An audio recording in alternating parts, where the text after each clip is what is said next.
Auzubillahiminash-shaytanir-rajeem. Bismillahir-rahmanir-rahim. Assalamualaikum and a very warm welcome to all this morning. I am your host Achra Sati, and today the news is around the corner, especially about the Twitter, that Twitter has decided to introduce 3 different checks, or the tick marks I would say, for their customers, for their user base. One is blue, which we already know. Another is in the grey category, which will be for the government organizations. And the third one will be the golden category, which will be about the organizations or the corporations. So Twitter hasn't announced whether it will be charging for these other 2 ticks, because when it introduced the blue tick, especially when the Elon Musk shifted and take over the company, he introduced a $8 barrier for obtaining the blue check marks, and because of that a lot of people have started, after paying for the services, having the blue tick marks, and that was one defense against the verification of the fake accounts, right? And so a lot of people started replicating a lot of fake accounts, and it ended up pretty bad. So now Twitter is saying that they're going to manually identify or verify the accounts. Then obviously we see that there is a strain there in the Twitter. Why? Because the human resource, he has fired a lot of people from the human resource department, so they are in a pretty much bad shape. But then again, if someone is buying Twitter for $44 billion, I think he has a plan in place pretty much. But then again, Twitter was not just in the news for that. Elon Musk has also decided to leak the Twitter files, which he said because the current president Joe Biden, his son, had some incriminating evidence regarding his dealing with the Russia, and he said that the Twitter executives were actually covering his tracks, and they were actually colluding with the then Vice President Joe Biden.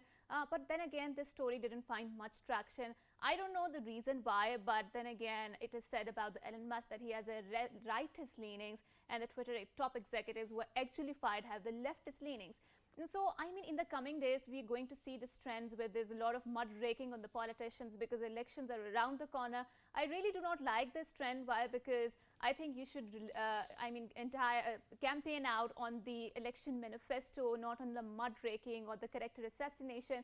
But I mean, it is sad that this is how the elections in the United States are, and there's no dignity in, that thing.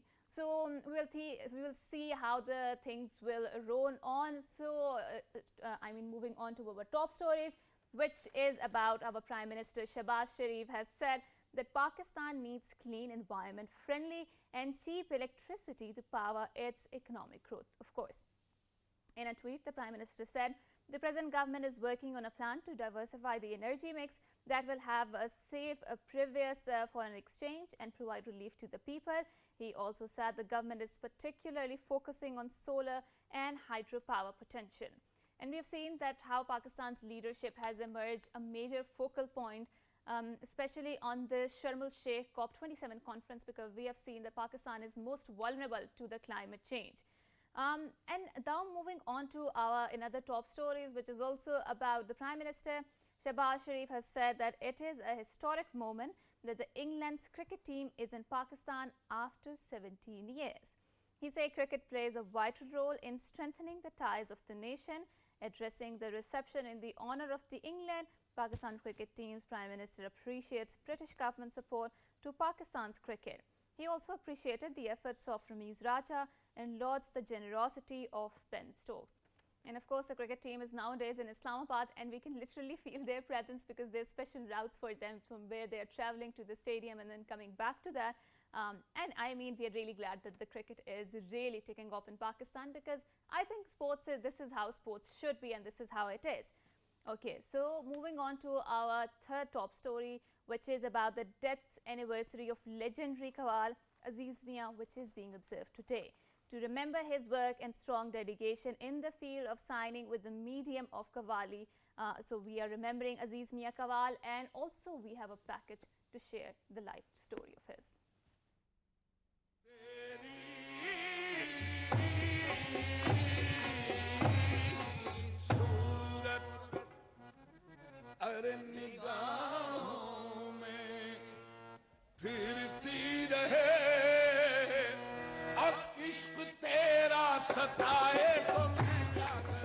Holding the Prize of Performance Award to his credit, Aziz Mian Qawwal churned out 65 albums during his 4-decade-long career. Aziz Mian was born on April 17, 1942 in Delhi, India. He started learning Qawwali at the age of 10. He did his master's degree in Urdu and Arabic from the University of Punjab. Being one of the most educated artists of his time, Aziz Mia's work was enriched with spiritualism. Aziz, wherever he performed, he was known to be an expert at keeping the audience entertained, and everyone appreciated his qawwalis. His work was an asset to our country. His claim to fame was when he made history for singing the longest qawwali during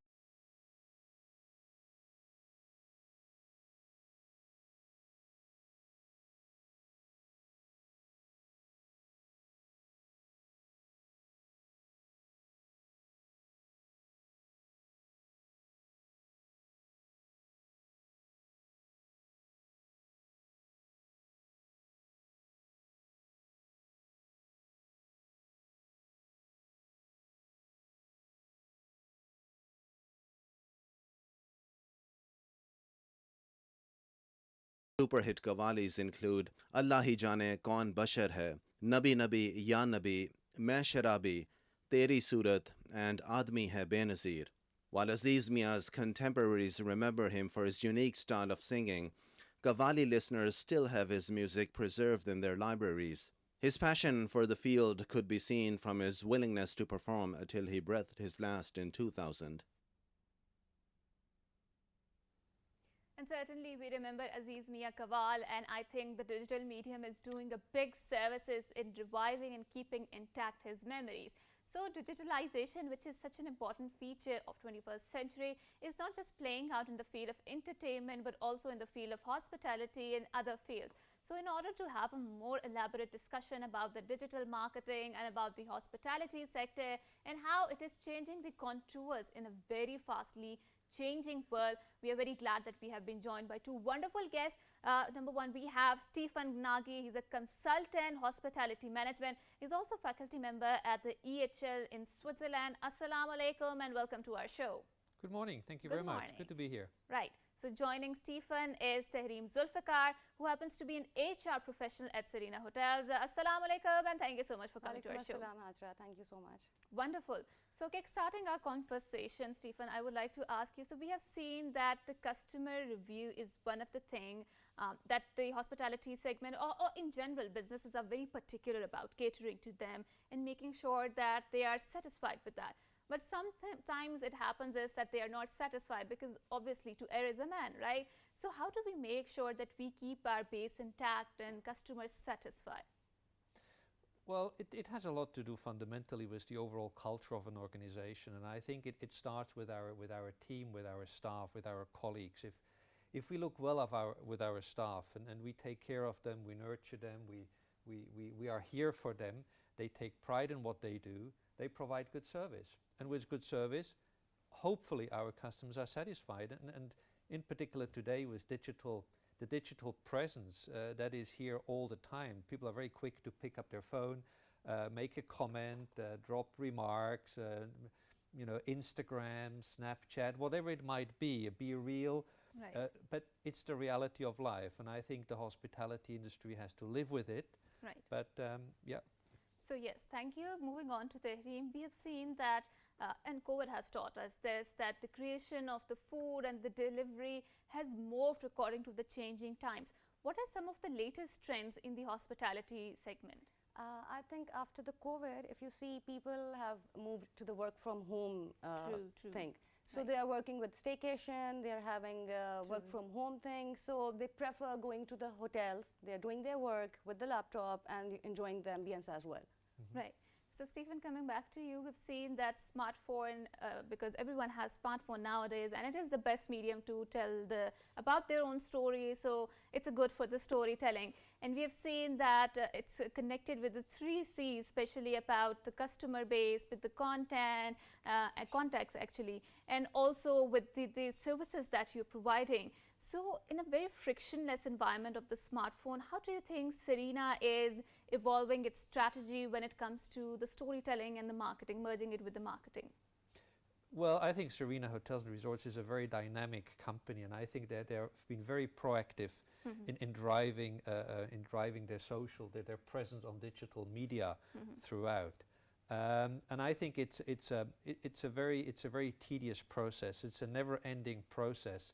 and because one is there 24/7. True. And indeed, I think hotels also need to understand that they are a stage. They're a stage for not only the guests, but also for the employees. A lot of employees nowadays like to take pictures, share pictures, and these pictures are being published. So at the end of the day, we need to prepare the stage. We need to host that stage. And I Right. think by that we have a good presence, and I think we drive Yeah. the brand True. to the public. True. True. So Tehreem, we've seen, I think this is a pertinent topic because you and I both share the same gender, and we've seen that the corporate industry in itself is a very gendered industry. There's a glass ceiling. Women cannot rise above a particular point because that's a very patriarchal setup. So you are doing in a Serena, and you've been in the HR for the 4 years, I believe, right? How do you see your gender roles playing out in the corporate environment of the Serena? Well, Hajra, if we talk about gender equality, Serena itself is, we are working on fostering the gender equality. If I talk about MTO's program, we Right. recently had MTO program, and we collaborated with NUST about it, and we took few females from there, and we trained them, and now they are being hired with us, and they're working with us. So particularly for the front of the house or for the back of the house, not only the management positions and the non-management positions, we have a lot of females working with us, and they're very confident because we are giving them a right environment, a safe environment, and then they're having a daycare here. They do not have to worry about their children there. So, they're very much comfortable working here. Wonderful. Yeah. So I think after the Me Too, the conversations regarding the gender roles have spiked a lot, and I think organizations are doing a lot to cater to that. Coming back to you, Stephen, and about the vocational training programs, and in Pakistan we do not see a very robust framework here about the vocational trainings, because the trend is that people really are going into the universities, and universities are churning so many thousands of bachelor's, master's degrees and PhD degrees without actually catering that actually do they need that, or do they need the skills or the talents? But I do believe that you have expertise in the vocational training program at the Serena. Why don't you enlighten us about it? Absolutely, and I think again, Serena Hotels and Resorts is an excellent example in that respect. I think you've been nurturing vocational training for the longest time, Yes. and Switzerland is very fortunate. We have an education program where a vast majority of our young people, they go through apprenticeship programs, be it as a cook, be it as a carpenter, be it as a car mechanic, whatever it might be, and that is the foundation of our system. And vocational training in hospitality, there's so much to offer. And in fact, when our school started 125 years ago, it was on the need to train staff. We had a shortage of staff, so we started training cooks and waitresses and receptionists and whatnot. And I think the same in Pakistan, there's tremendous opportunities to train young people and give them a diploma as a cook in the service side, be it in housekeeping, be it as a receptionist, administration and whatnot. So, and again, Serena Hotels is doing a great job in that respect. Wonderful. So Tehreem, we've seen that obviously hospitality sector was a lot more vulnerable to the COVID, and then recently the flood disaster, obviously, because whenever we want to go for the vacationing, we want to have a very nice hotels, and when there is a flood or the climate-induced calamities or the vulnerabilities out there, obviously it's going to affect it. So what are some of the challenges Serena Hotel is facing and catering to them? Well, if I talk about the challenges, COVID has affected the hospitality industry. True. But we have coped up well, and tourism is back. And if I talk about particularly Islamabad, we have business has not been affected. We are back on the track. Right. And if I talk about northern properties, we are still, everything is fine, and we are not being, suffered a lot. Right. And Yeah. what are some of the other challenges? I mean, apart from these vulnerabilities? Okay. If I talk about the challenges overall in Yeah. the hospitality Yeah, yeah. industry, you will Yeah. find lack of skilled manpower, Right. because again, we do not have executive education programs here. We do Right. not have hospitality degrees or the institutes which are, being taken care of in Pakistan.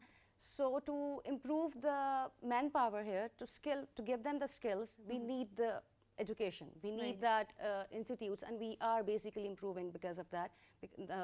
we have collaborated with EHL here, Right. and to improve our talent Right. and our associates. Right. I think education is very important. Wonderful. Yeah. So every hotel tries to give a very memorable experience to its customers, right? And with Serena, I've seen that they're very much particularly invested into the cultural moorings of the particular region. So if you go to the Islamabad branch, you will see the particular, I don't know what's the English alternative for that, but you see the jharokas and the old windows that are there inside the Serena, and that gives you a very traditional sort of a Ethnicity, touch, yeah. right? So can you explain about this marketing strategy of yours with respect to the cultural moorings? Any of you? Well, I can start if you don't mind.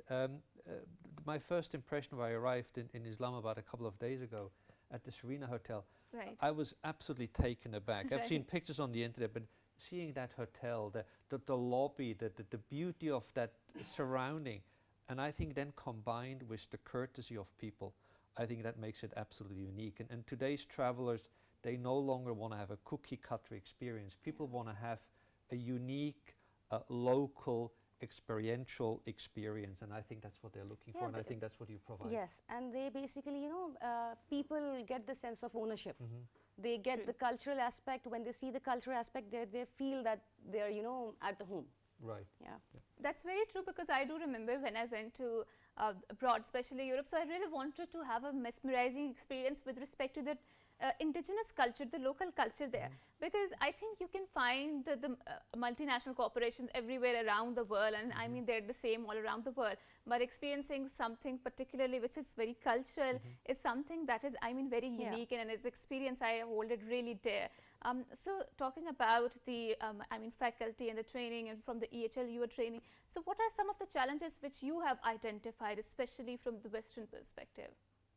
I think one of the problems that we see trends changing very fast these days, and I think in the past maybe things lasted much longer, where today trends might last for 6 months, 1 year, 2 years, and whatnot. So organizations need to be very nimble, and therefore executive education is an ongoing process for everybody to be nimble and accept the fact that we need to be able to quickly adapt to the new environments. We've seen Corona put everything upside down, True. but we had to move on. We had to get back on our feet and keep going. So, and I think in that respect, executive education is a very important aspect. Right, right. And then you're mostly collaborating with Serena here in Pakistan. Absolutely, and it's a wonderful collaboration. The team is great, and the people, not only from Serena Hotels, we have also people joining us from hospitals, from various other banks, other corporations in Pakistan, Islamabad. It's absolutely fantastic, and people are so hungry and interested to learn and further their knowledge. And what are some of the opportunities that you see here when it comes to the vocational training? Vocational training, I think there is, people of Pakistan are so friendly and polite and forthcoming. Just to give you a little example, my first experience arriving here, yesterday morning at 4:30 at the airport, I was waiting for my luggage to arrive. I was standing at the belt like everybody else. Right. And here comes my suitcase, and to my left is a young Pakistani man. And as I picked up my suitcase, he said to me, "Welcome to Pakistan." And I've been traveling a lot. I've never seen that before, and I thought that really makes a difference. Wonderful. And so, Tehreem, coming back to you, we have seen that obviously in a digital world that never sleeps, right? You're always active online. And then, you're having satisfied customers, and also you need to satisfy the customers and employers. How do you juggle the entire and make sure that your profits are also rising? It's a very tough segment or the sector to cater to. So how do you make sure you check the all right tick boxes? Well, again, it's a tough question. Right. Everyone knows their job Right. at our hotel. Right. Everyone knows their job, and everyone knows that they have to ensure that our customer is, satisfied, and at the end of the day, our employee is also satisfied. So if we basically work on word of mouth, and Right. then if you talk about word of mouth, our customer is saying something on the social media platform, True. and I think that has a more long-term impact rather than having a 30 seconds ad and, you know, telling people about us. Instead of, you know, I think that's better if we tell about the story Right. and the experience of our guest at the hotel. Right. It has a long-term impact rather than, you know, sharing the 30-second ad and telling people about ourselves. True. And which is mostly boring because Yeah. we just try to, you know, skip it away. So True. you want to add something about that? No, I think you're absolutely right, and Right. I think now that there's apps like Be Real. Right. I think we learn from our children. We have children, and being real is we as adults we think that this is somewhat strange, but Right. this is today's reality. Again, this morning I was having breakfast. You see people walking around their mobile phones, going around the breakfast buffet and Yeah. telling their friends back home how beautiful it is. So. Right. So I think it is, as you said, spending money on the commercial is one thing, but let people be our ambassadors and our judges. True. Okay, so moving on to the digital hospitality, right, or the digital marketing aspect of the hospitality, and we've seen how much vital it is in order to cater to your businesses, especially in the 21st century. So what are some of the latest trends that you have noticed in the digital hospitality? I think at the end of the day, it has a lot to do with our constant presence on social media. Social Right. media is the most important platform and driver for us being present. Print media is pretty much a thing of the past. Now we must engage all the time, and whether it is not only with our customer, but also we need to engage with our employees. True. I don't know how far we are here, but in other parts of the world, employees in fact play a vital role to convey a message back, because Gen Z, who is the most important customer we have in time to come, they know nothing else but social media, or in terms of communication. So it is particularly important, and we need to factor that in and include that in our planning. Right. So Tehreem, we have seen that I think hospitality tech sector is a well-established platform and industry in the Western world, but in Pakistan it is now taking off, and I think there's a lot of scope when it comes to the hospitality sector. How can we improve that and make sure that it is on the track and keeps going on? Hajra, I think hospitality industry, I believe it's all about human behavior.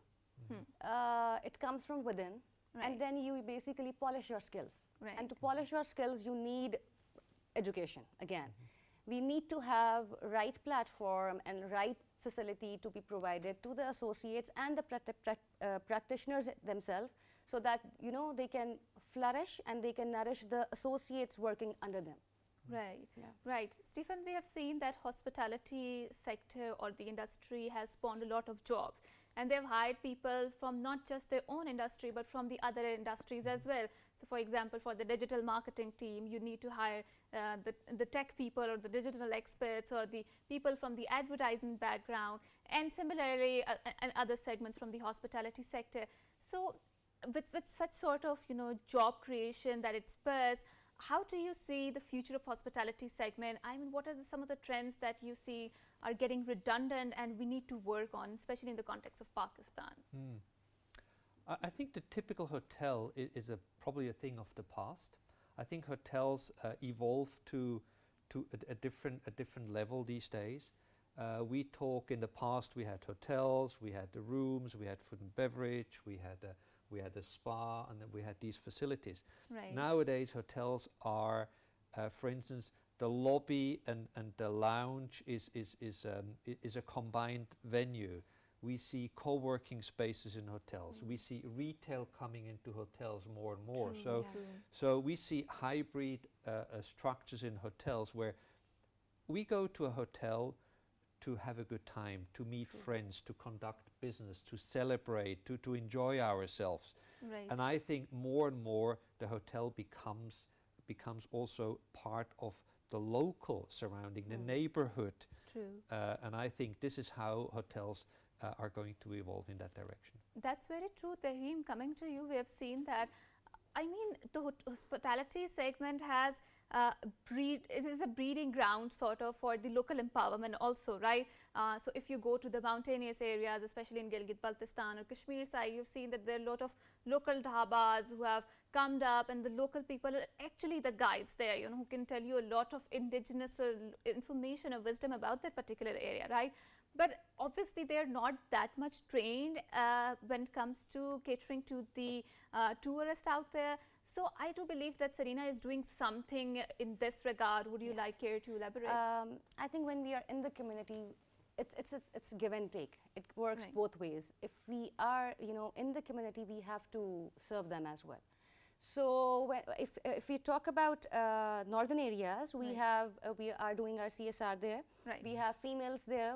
They have a particular area designated to them. They are, you know, weaving the clothes, and then, you know, they are working on honey there. We have a lot of things in which we basically we are trying our best to empower females there and the local community as well, so that, you know, they can run their homes and basically empower the local indigenous community. Yeah.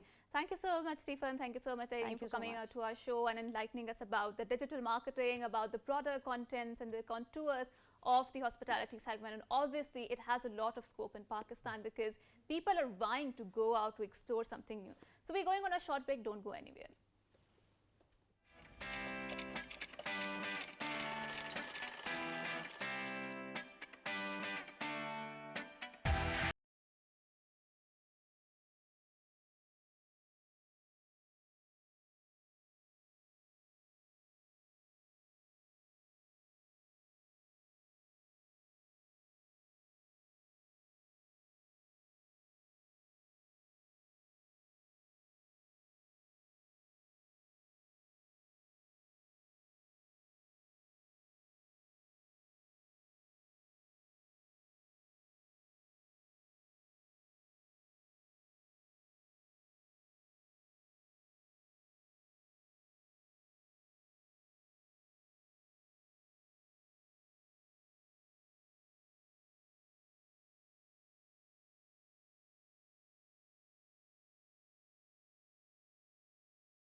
Welcome back, and thank you so much for staying tuned to the PTV World.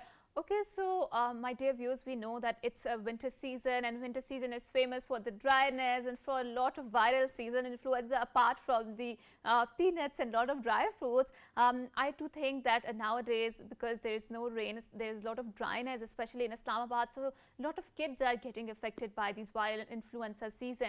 And we've also seen in the recent years that the trend is changing, especially when it comes to the viral seasons or the influenza, because it is mutating and something wrong is going on. So in order to have a more elaborate discussion, especially when it comes to the children, because they're one of the vulnerable population out there who do get this influenza from the schools or from the other closed spaces, and then they transmit it to their homes and all the people who are in contact with them. So we need to have a discussion, especially regarding how to protect our kids and how to protect ourselves from these viral infection season, right? So I'm very glad that we have been joined by Dr. Shazia Batul Naqvi. She happens to be consultant pediatrician at the Maroof International Hospital. Assalamu alaikum, and thank you so much, Dr. Saiba, for coming to our show. Wa alaikum assalam. Welcome. Thank you. Thank you so much. So, Dr. Saiba, we have seen we're going to talk about the seasonal viral infections, right? So, tell us about them. What are exactly, how do you define them? How do we categorize them? Is it something very serious, and about the intensity? So, please go ahead. So, viral infections are rampant in winter. You know, the common cold and these things are, these infections start in the winter months. Maybe because one thing is that the viruses survive more in the cold weather, right? And also people get together indoors, and the transmission rate is higher, right? So the common cold, which is a mild illness, usually we may have a little low-grade fever, otherwise runny nose and eyes and congestion and these things. It lasts for a week or so. It can take some time. Right, and what about the protection against it? Because I don't know, you need to correct me if I'm wrong, but I have heard that it takes a time to, dissipate, right? So even though if you are having the medicines, they're not going to be particularly helpful, especially on the flu, because the flu takes its time. So what's the medical opinion about it? Yes, so you're right, exactly. Viruses, there's not like in bacterial illnesses, you have antibiotics, you take it and the next day you improve and get better. Right. So viruses take their time. Right. And just need hydration and rest, and it might take some decongestants. Right. And but viral illnesses can get bad also, like the upper respiratory infections. Right. Are just like common cold, but little children, especially infants, can get lower respiratory infections with bronchiolitis, and that's another virus, a respiratory syncytial virus. Right. So there are different viruses which can cause different illnesses, and Right. they can get quite sick too. Right. So in little children, you should see if they are getting tachypneic, or the respiratory rate is increasing, or they're having recessions in the chest, Right. or if they get blue. So that is a reason for concern. And that should be taken as warning signs by parents, and they should come to a doctor immediately. Right. And having this conversation regarding the antibiotics, because a lot of conversation regarding around it, that how people are getting very resistant to the antibiotics, because the more you consume, the more the sort of immunity is built against it, and virus mutates accordingly. So what is your opinion regarding having antibiotics at every, I mean, sort of very trivial sort of a virus or seasonal infection? So what is your opinion regarding that? So there's a misconception that for every infection you just take antibiotics. So viral illnesses like the common flu, or Right. even bronchiolitis and influenza, antibiotics do not work. It's no use. Right. So yes, of course, if there's a streptococcal sore throat, which Right. may cause high fever, pain in the throat and difficulty swallowing, but clinical signs. Right. In that, antibiotic would be effective, and that should be taken. Right. The antibiotics should not be used just as a routine for every illness. Right. So talking about the influenza, just elaborate us about the importance of vaccinating your kids against the influenza. How important is it, and what is exactly the age in which you need to vaccinate your children against this influenza? Okay. So the flu vaccine, which is generally the flu vaccine, which can be given annually, once a year. Right. And from 1 year onwards, children can have the vaccine. Right. So that is a preventive measure, and it significantly decreases the amount of flu attacks a child has. Right. And so other vaccines like COVID vaccine also, that should be taken. Right. And the basic general measures of hand washing and sanitizing, and that is very important. Right. Yes. And there are, Dr. Saiba, some concerns regarding the vaccinating children who are immunocompromised, right? Because it is said that the immunity is not effective against it. How do you recommend, the parents of those kids of getting the vaccinated their children against the influenza or such kind of diseases for that matter? Yes, viral, you can see if the child is immunocompromised or is on steroids, then they should be careful about vaccinations, and they should go to the doctor, and as the doctor advises. Okay? Right. And what are some of the risk factors that make children very vulnerable to these seasonal infections? Because Dr. Saiba, we've seen that especially when the small children, they're very reluctant to wear the socks or the sweaters or any other warm coverings out there. And it's a very tough job, especially for the mothers, to make sure that they are not running bare feet around. So what are some of the protection measures and the risk factors, especially in the protection measures, that we need to take in order to protect our children? Yes, definitely keep your children warm, and they should be protected. And it's a responsibility of the parents to keep them children protected. And other than that, the risk factors? The risk factors for getting infections. Yes, other than that, there should not be smoking inside the house. Okay. And elders who have an infection, they should not expose children to that. Should be careful with handling children. If you are ill yourself, then you should separate yourself. Right. And avoid transmission. Right. I mean, I know you are a doctor, and obviously whenever a sick child comes in, you will go for the screening tests and whatnot.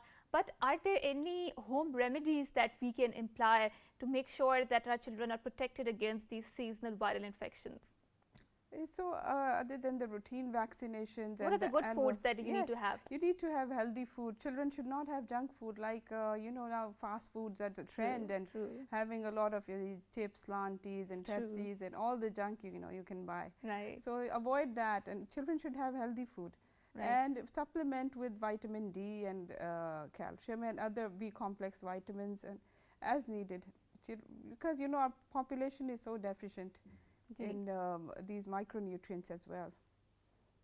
Okay, so Dr. Shazia, we have seen that there are a lot of multivitamins, especially when the adults taking, because whenever there is a deficiency in the body. Do you recommend the same for the kids out there, especially in this winter season?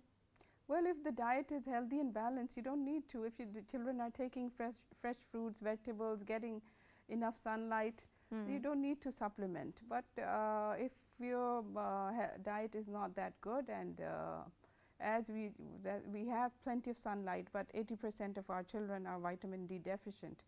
They're not playing in the sunlight, and you know, screen time has increased, and so all these things are causing imbalance in the diet and in the lifestyle. Right. These modifications that's a big topic, you know, lifestyle modifications and all that. So can you elaborate on those lifestyle modifications? Well, one thing is very important, that please try to reduce the screen time. Right. Children should not have screen time during the weekdays. On the weekend you can allow some screen time. Right. And according to age we have different limits for screen time. Right. And for example? Like for school going children, primary school children, it should can be up to half an hour to an hour a day maximum. Okay. That it should not exceed that. Yeah, in the weekdays, and in the weekends it can be 2 to 3 hours for recreation. Right. But it should make it less than that. Okay. So I think it's especially in a very digitalized world, when the adults are so much glued to the screens, it's very difficult to make your children understand that you need to be, you need not to have that much exposure with the screen, because obviously they do what they imitate their parents, right? Their society, and it's very difficult to keep them away from that. And because of that, I don't know if there's a medical research to back that up, but I do see that a lot of kids are facing a lot of problems. For example, I think the visual impairments and other neurodiverse diseases or the conditions, whatever do you call them. And especially there was this article that I was reading regarding the cocoa melon, that how it is triggering a lot of disorders within the kids who are so much glued to the screens. But then again, moving on to the children, Dr. Saiba, we have seen, and my research yielded this fact, and you are going to elaborate that the children who have multiple comorbidities, they're more vulnerable, and they need to be exposed towards the vaccines. So what's the medical opinion regarding that? Yes, children who are allergic, like children who have allergic rhinitis or reactive airway disease, they should be vaccinated. They should get the annual influenza vaccine. It's more important to get them vaccinated, and protective measures for them are more important. Right. So, and we've seen that the mumps is really viral nowadays, right? So how can we protect ourselves against it? So it is a viral illness like measles, mumps, and these are viral illnesses. And we have the vaccine, you know, measles, mumps, rubella vaccine, which is given at 15 months, and then a booster is again given at 4 to 5 years. So the vaccinations are again, you know, the primary series and the boosters and all the recommended vaccines. They are important for protecting, giving the active immunity to the child. Right. So you should have the vaccinations, and otherwise, again, the simple measures of hand washing and cleanliness and these things. And this is also in our religion, right? It is said that the cleanliness is your half faith, right? So Dr. Saiba, you are a pediatrician, and obviously a lot of people must walk into your hospital or the room, and they're talking about a lot of different diseases which their kids are suffering from. What are some of the very common disease that and a trend that you can identify through your patients, and how can we remedy that?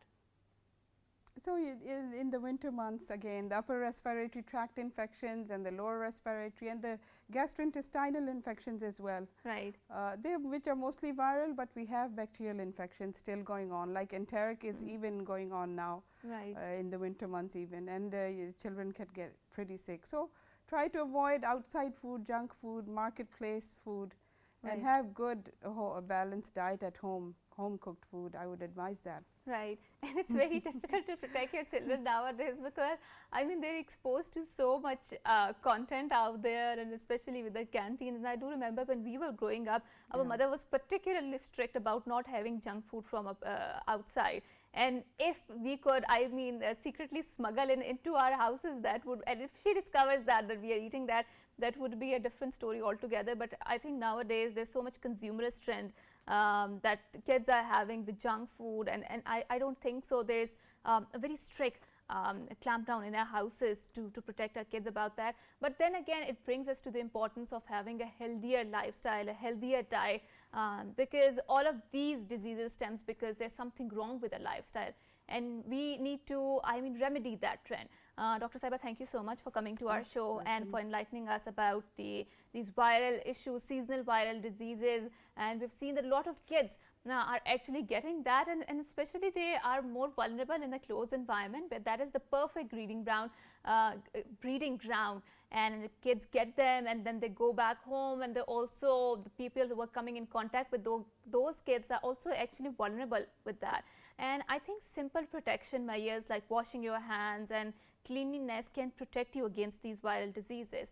Well, thank you so much, Dr. Saiba, for coming to our show. And this brings us to the end of our segment, and we are wrapping it now. So until next time, it's a goodbye.